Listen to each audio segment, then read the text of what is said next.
तिचं काय नाव ठेवलं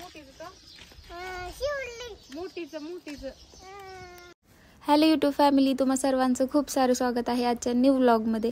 तर आरू आणि आत्या आणि हे सुद्धा आज शेरडं घेऊन माळावर चालले होते, तर त्यांनी हा व्हिडिओ काढला. तर मग म्हटलं आपल्या व्लॉगमध्ये पण टाकूया की आरू असं माळावर वगैरे गेल्यावर कसं त्याचं धमाल असतं, कशी मजा करतो ते. तर आम्ही आत्ता निघालो आहे बारामतीला आणि आज ना खरंच खूप स्पेशल डे आहे माझ्यासाठी, कारण आज आहे माझा वाढदिवस. आणि पूर्ण व्हिडिओ बघून तुम्हाला असं वाटणारच नाही की आज माझा वाढदिवस आहे असं.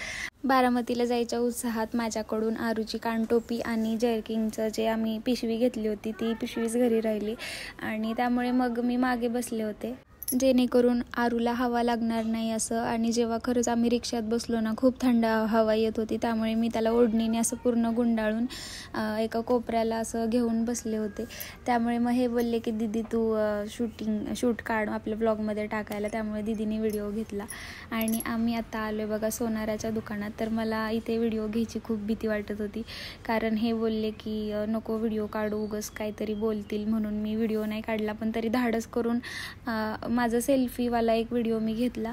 आणि नंतर आम्ही जेव्हा जी आम्हाला गोष्ट घ्यायची ती घेतली आणि बिलिंग वगैरे पूर्ण झाल्यावर मग आम्ही त्यांना सांगितलं की व्लॉगिंग करतो आम्ही आणि एक व्हिडिओ घेऊ का, तर ते घ्या बोलले. तेव्हा मग मी हा व्हिडिओ काढला.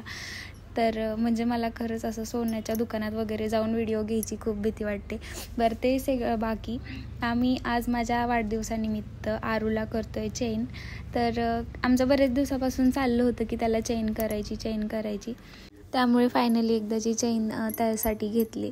आणि याच्यामध्ये बुलेट चेन जी असते आणि ही चेन असे 2 डिझाईन होते. आम्ही त्यांना म्हणत होतो की बाकीचे आहेत का म्हणून, पण ते म्हणले खूप डिझाईन आहेत, पण तुम्ही लहान मुलासाठी करताय आणि ती लहान मुलं तोंडात घालतात, ओढतात, त्यामुळे ही मजबूत चेन आहे. त्यासाठी 10 वर्ष म्हटलं तरी, म्हणजे आरू 10 वर्षाचं होईपर्यंत म्हटलं तरी तुम्ही त्याला घालू शकता.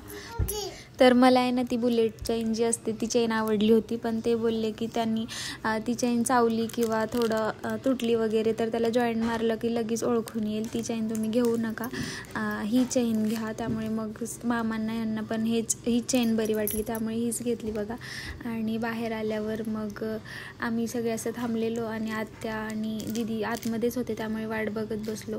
आणि नंतर तिकडून निघाल्यावर आम्ही पुढे हॉटेलमध्ये जाणार होतो, पण प्रॉपर बारामतीत आम्ही गेलो नाही, डायरेक्ट घरच्या रोडला निघालो. त्यामुळे मग आम्हाला म्हणजे घरी येताना ज्या रोडला एक हॉटेल आहे मामांच्या फ्रेंडचं, तिथंच आम्ही गेलो. तर हे हॉटेल आहे बघा, ते हॉटेल नानासाहेब म्हणून बारामती भुवननगर या रोडलाच आहे. तर आम्ही तिथं जेवण करण्यासाठी थांबलो, पण तिथं कोणच नव्हतं, म्हणजे असं गर्दी वगैरे काहीच नव्हती, कारण नवीन हॉटेल त्यांनी सुरू केलं आहे.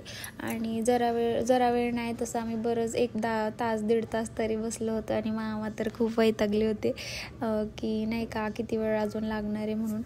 मग फायनली जेवण आल्यावर मग आम्ही जेवण केलं आणि घरी आलो. आणि घरी आल्यावर चैनीची मस्त पूजा केली. म्हणजे आम्ही कोणती छोटी गोष्ट घेतली तरी नेहमी आधी तिची पूजा करतो, आणि याच्यात तर गणपती होता, मग पूजा करणं साहजिकच होतं, त्यामुळे पूजा वगैरे केली. सगळ्यांची पूजा करून झाल्यावर नंतर आरूने पण पूजा केली. आणि हा होता आजचा व्लॉग. तर कसा वाटला कमेंट करून नक्की सांगा.